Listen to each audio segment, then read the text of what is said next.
how can we export Britain's creative teaching tools. So I'm going to introduce our colleagues here, who I'm really pleased can join us, and then I'll ask you to say a little bit about your companies, then I'll ask some questions, and then I'll open it out to the audience. You've also got some feedback forms. It would be great if you could fill those in and then hand them back to Dio at the back of the theatre there. Okay, well, welcome. I'm really pleased to be joined by Paul Hutson, who's the Education Director at Nightboo Keeper, Alastair Cameron, who's from Just Too Easy, the International Manager, and Jamie Brooker, who's from Kahoot, who's a co-founder. So, I don't know, starting with Jamie, if you wouldn't mind saying a few words about your company and what you do, so we all understand. Yeah, sure. So Kahoot, I'm not sure if anyone in the audience uses Kahoot at all. A few people, cool. So we're a gaming platform essentially that's used for learning. Our mantra is to make learning awesome. We launched it 3.5 years ago. As of December that's just gone, we had 40 million unique users in 1 month. And it's free to use, and it's used all around the world. Wow, thank you. Alastair. I hope we'll just talk. Good morning, everybody. My name's Alastair Cameron. I'm the International Business Development Manager for Just Too Easy. Just Too Easy is a platform for primary school children from the age of 3 to 4 years old, right the way through up to 10 and 11 years old for online activities with numeracy, literacy, coding applications, which integrate with the curriculum for assessment and feedback for students. And we're really delighted that we were awarded the BESA Award for Best ICT Tool for Teaching, Learning and Assessment this year, which was an enormous surprise, but really good fun. Congratulations. Paul. Hi, Paul. So I'm Nightboo Keeper.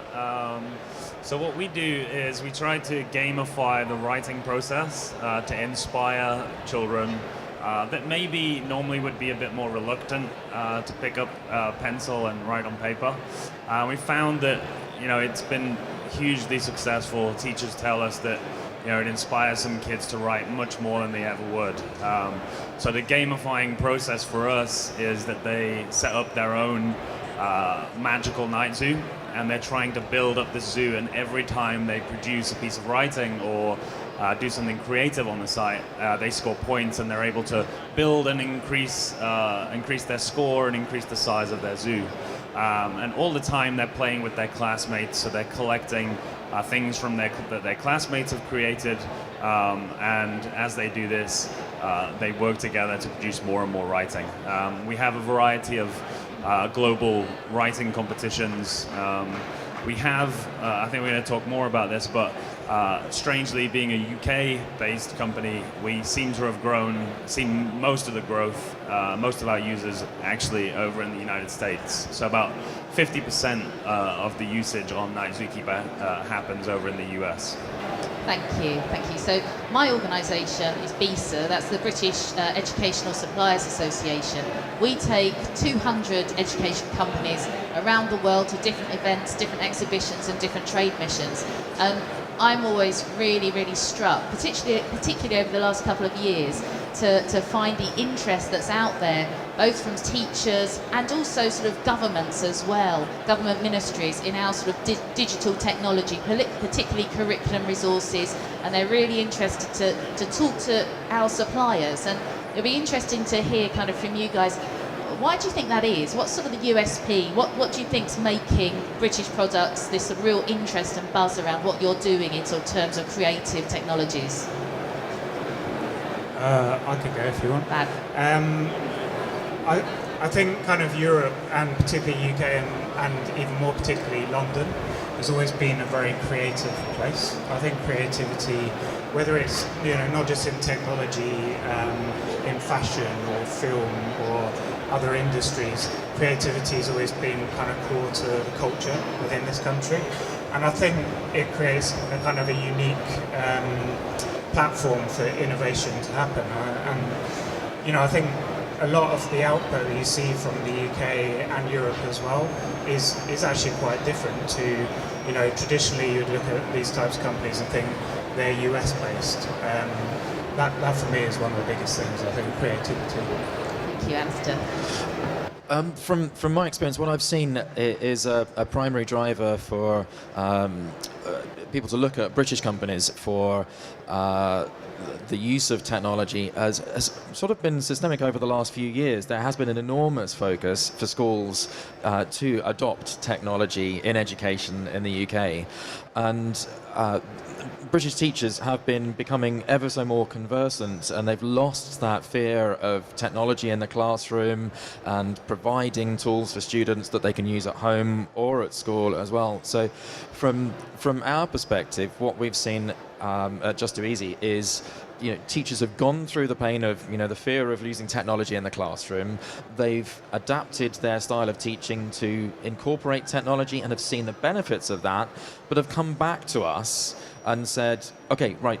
So, for example, the Welsh Government, who use Just Do Easy tools with all their schools, they've said, we're missing part of our curriculum. We need to teach X, Y, or Z particular part of the curriculum. Could you develop tools that enable us to use technology to deliver that part of the curriculum? So, and I'm sure many other companies, British companies in the UK, are being very adaptive to the needs and the wants of teachers in the UK, and can quickly develop the solutions that meet those needs.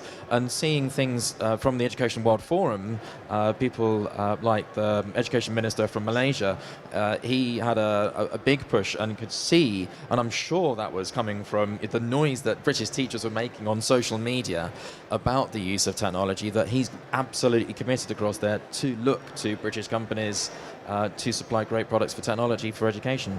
I think that's a really good point. At BESA earlier last year, we actually had an approach from the largest textbook publisher in Vietnam. I think they published 250 million textbooks in Vietnam. They came to us to say, can you put us in touch with your digital content companies, because we don't have that level of kind of digital ability that your guys do, and we really want to kind of make sure we can digitize our textbooks. And I think out of that meeting, we had a dozen companies in for 3 hours, kind of 15 minutes each. I think there were at least 2 MOUs signed between kind of some of our more creative developers and that particular publishing house. And then you multiply that by governments. I think you're absolutely right in terms of their interest. It's really cool. Yeah, I think from my experience of taking it from the point of view of a startup, we've developed our product over the last 3 or 4 years, and we found that growing an education technology company in the UK, there was a lot of support around us, and at that time there was actually a lot of initiatives being started. We were part of a program launched by Telefonica called Wira, and Wira supported us through our first 9 months. They gave us office space, and they gave us a bit of seed money in order to help us achieve that first minimal viable product and get some teachers using it. So without those kind of networks and support, then companies in the UK would probably struggle to get started. And I think that's what's so great about the Bet Futures area just behind us, is it's supporting a lot of new ideas and people that are that have brilliant ideas that are going to be the next big company of the future. So no, I think that's really true, and there's been a massive interest in the Bet Futures zone. It's one of the busiest areas, and I know lots of the international delegations, when they came earlier in the week, were really focusing on going to visit those sort of exciting new companies. So absolutely. So that's kind of really helpful in terms of what we think the interest is internationally in our products. Question then, where do you think, who's most interested in what we do? So which countries do you think are particularly interested? And then secondly, where do you think there's the most opportunity in terms of size of markets that you're observing? From our perspective, definitely the United States. I think 80% of our users are in the United States. And the people within there that are most interested, to be perfectly honest, are teachers and students. That's our kind of release strategy. Our growth strategies focus on grassroots. They focus on deeply improving the lives of our users and using the product design and the mechanics that we build into that to inform our growth. And I think you see some crazy stuff happening in the States, and you see it here, don't get me wrong, but I think it's supercharged over there at the moment. Teachers give up their entire summer holidays to travel around to all these events and whatnot. They join their professional learning networks on social media and in person. And I've seen that massively increase in the UK, but we definitely took a while to get adoption over here compared to over there. And I think it's down to a grassroots movement. And really in education, what that boils down to is a passion for improving the lives of kids. And our kind of approach with product design, and I know it's the same for you guys as well, is focus on the learner. Create an experience that engages and brings emotion into that learning experience. And because the teachers care so much about their students, they feel like a hero as well. And of course it improves their lives immensely. And I think to go back to your original question, we just see in the States that there seems to be a little bit further ahead there, and I think that's why we've gained such traction. And of course our product is in English. Thank you. Alastair. Okay. I'm going to go the other side of the world, actually.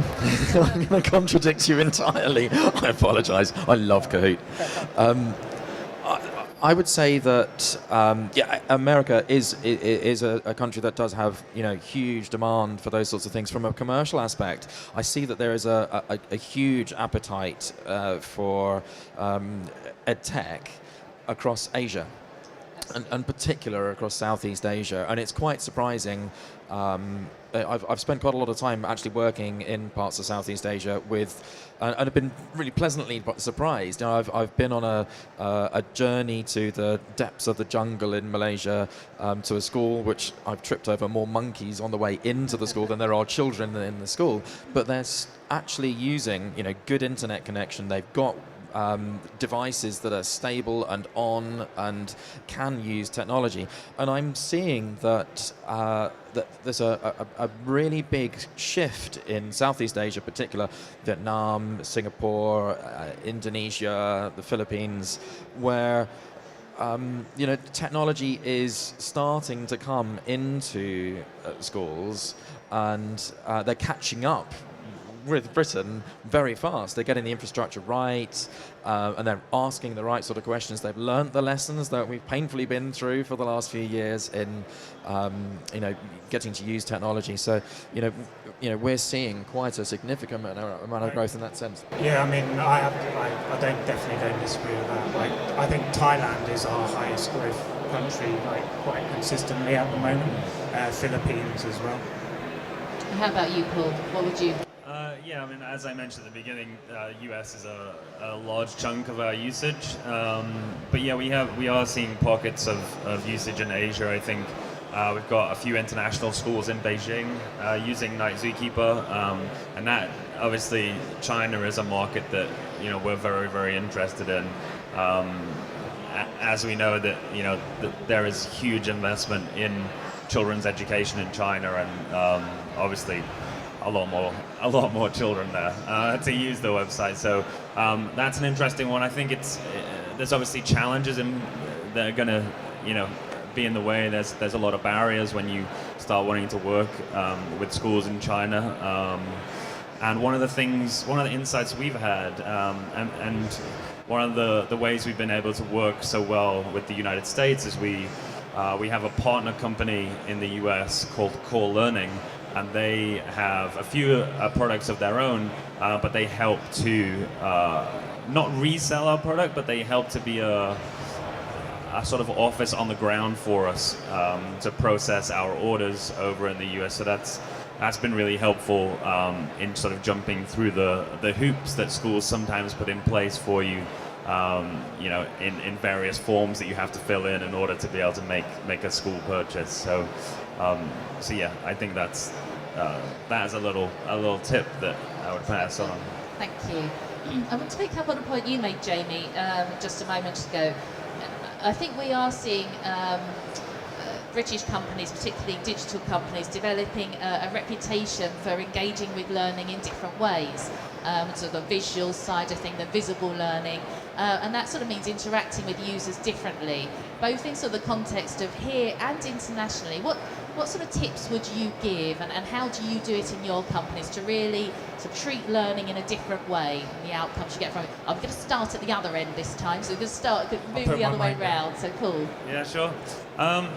I think with our design process on the website, one of the things that we've always tried to do, and myself, my background being a primary school teacher, that really helped because I had a certain knowledge when we started Nightboo Keeper to know exactly how it would work in a classroom, and just those little things, those little practicalities of how the design is going to impact the teachers and the students. But something that we've done throughout the last few years is make sure that we, as a team, take regular visits into school.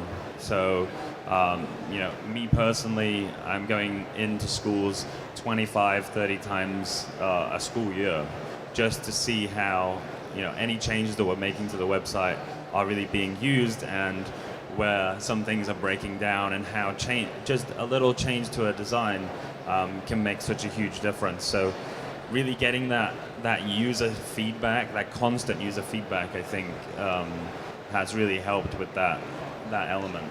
That's really helpful. Thank you, Alastair. From our perspective, it's absolutely critical that we incorporate visual learning styles and visible learning styles, or visible learning opportunities, rather.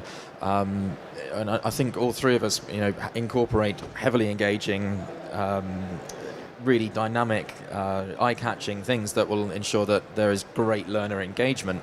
And Just 2 Easy is no exception in that. The idea is constantly to try to use simple means through the use of technology to demonstrate a quite complex subject, such as drawing a user who learns in a visual style into quite a complex subject of even learning to count, through pictures of animals and starting to count them, and then moving into actually what do you do with that information and how do you manipulate that through charts and diagrams and the different types of ways that you can represent numbers on screen, so you can actually have a good visual style.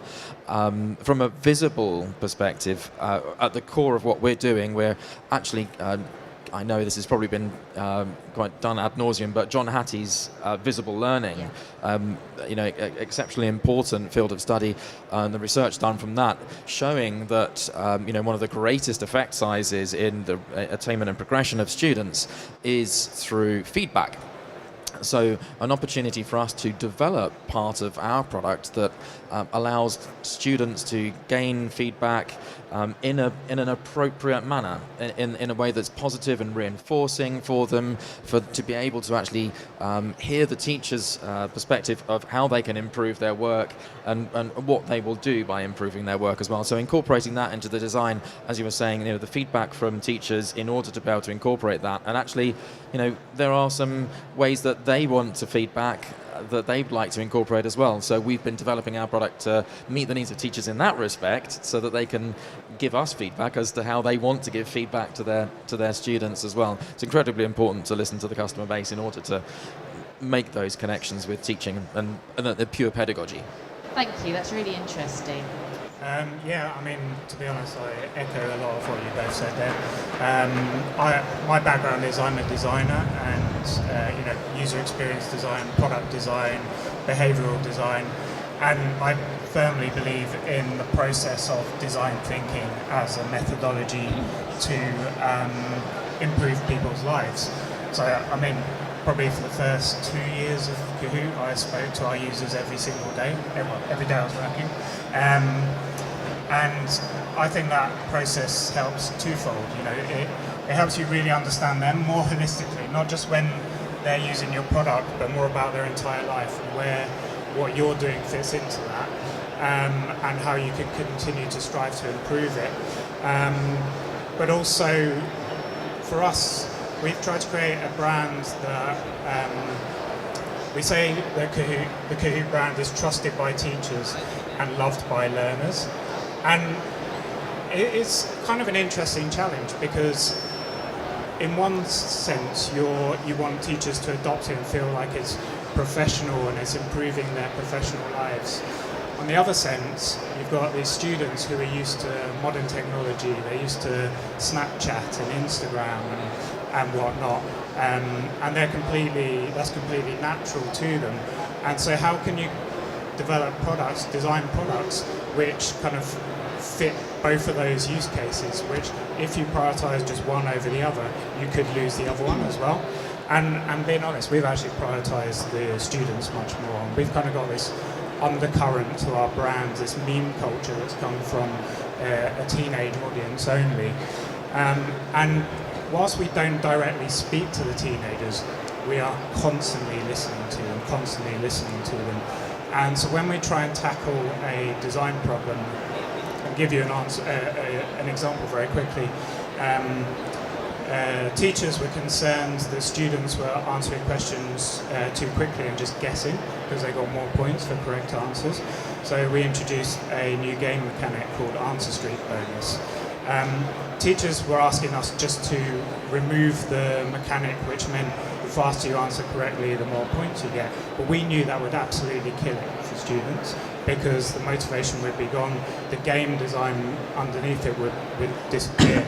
So we introduced Answer Street Bonus, which gave students rewards for consecutive correct answers in the game. And then we started seeing all these articles pop up from teachers, which is amazing. It's completely changed it. All of a sudden, the students are focusing even more on the answers. So for me, it's about design thinking, constantly spending time with your users, which has benefits both from a kind of a marketing and a growth perspective, but particularly from a product design perspective. That's really interesting, thank you. I'm particularly interested in the branding issue. You know, marketing costs an awful lot of money. The world is a very big place, 200 countries. Even if you focus on, you know, one or two other countries, on a budget, how do you go about getting brand awareness for your companies in a new market? No, let's start with Alastair in the middle for a change. Okay. I feel like I've been talking far too much. We have no budget for international marketing, so I'm the International Business Development Manager and I have zero budget for marketing. How are you finding that? It's a challenge, but using tools that are out there that are social. Our business strategy is to identify the markets that are those initial regions of the world that are ready to go, that have the right sort of infrastructure, that understand technology and education and its place. So targeting to those markets often means that, for example, in Southeast Asia, some really early mornings, and you can use great tools like, for example, did you know that you could actually broadcast live on YouTube for free? You can actually invite people to attend your live broadcasts on YouTube. You can share your screen. You can have a web broadcast, looks absolutely professional, and then it's instantly editable that you can then launch and people can watch again and again, and you see all the social media statistics that comes off of it. So there's loads of ways that you can market yourself, you can position yourself for a particular market by using a lot of free tools that are out there. When it comes to in-market opportunities, I think working in conjunction with educators locally is the key to success. For example, in the Philippines, we do have a stream of our product which is literacy tools. So to work with local organizations that from the International Literacy Association, the Reading Association of the Philippines, for example, is a great organization to partner with. They're very keen to actually promote their own literacy projects in country. And if you can partner with them and have the gravitas of a British company working with them and producing some materials that they can then put to market, it's a great way of having a synergy and an increasing relationship with a specific market to work together. Interesting, thank you. Paul? Yeah, I can echo some of that. I think that for us, partnerships have been the most important way of getting growth in international markets. We've actually had a partnership with Kahoot, so we've got a whole bunch of Nightboo Keeper themed Kahoots on your platform, and that's, you know, we're hearing from our users that, oh, I heard about you guys on Kahoot. We also have a partnership with Class Dojo, so we're starting to see some users coming over from Class Dojo to our platform. And in the early days, we had a partnership with Skype Classroom, which meant that I spent hours of my time sitting in a room in front of a jungle poster delivering storytelling sessions. But that was a great way of, you know, I met some real super users of Nightboo Keeper now. One in particular that I can think of that has actually single-handedly managed to get us into every single school in her district, just being a passionate advocate of what we do.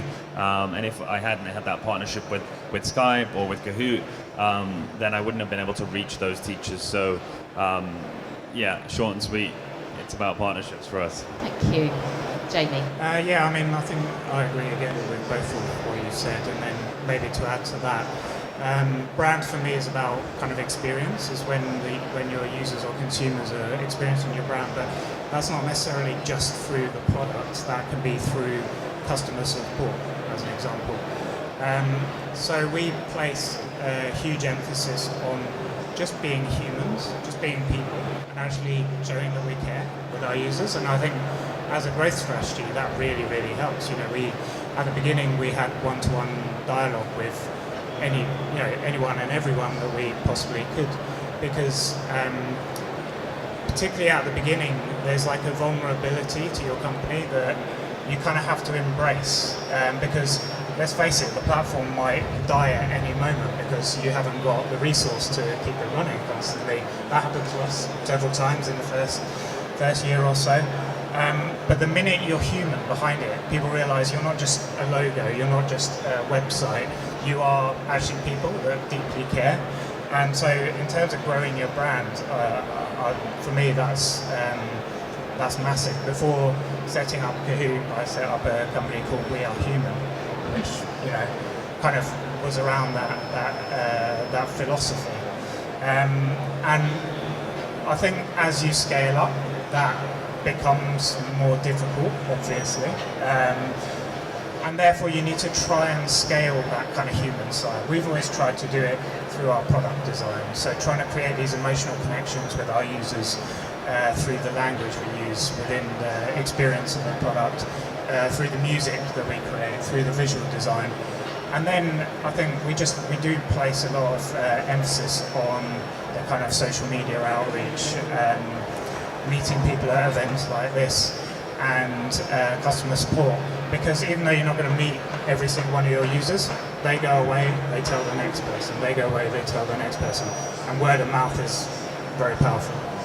Thank you. Right, I've got one final question, but open to the audience. Have we got a... Thank you. Lovely.